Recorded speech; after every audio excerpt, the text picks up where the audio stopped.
at this point, the alternative to the Affordable Care Act, if you don't like the Affordable Care Act, is single payer, is Medicare for all. So I'm very curious to see if Democrats in the House start pushing and reintroducing a single payer bill. The thing here, Larry, is simple, and it's going to skyrocket. You're going to have rural hospitals shut down, and a lot of these red state MAGA people are going to be crying and moaning because they're going to have loved ones passing away and folks not being able to get care because they chose to vote for these idiots.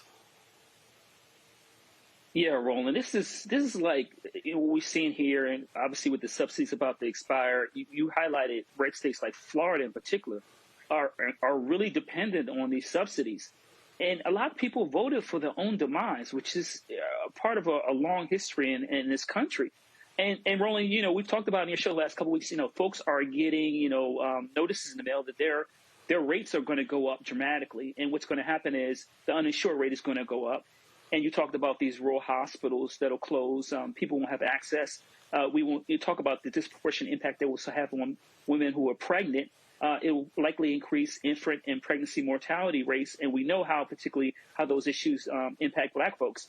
The other thing is, Roland, is those individuals who won't be able to afford to have insurance anymore, it's going to increase the mortality rate in a lot of these red states who already depend on the federal government disproportionately compared to some of these blue states.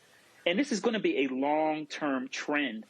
And we're not prepared for the millions of individuals who are going to lose their health insurance, some who are going to file for bankruptcy, and other issues it's going to increase issues relating to mental health and other, financial strains, not only on parents and grandparents, but also children. And there's also going to increase debt ratios in underserved communities throughout the United States.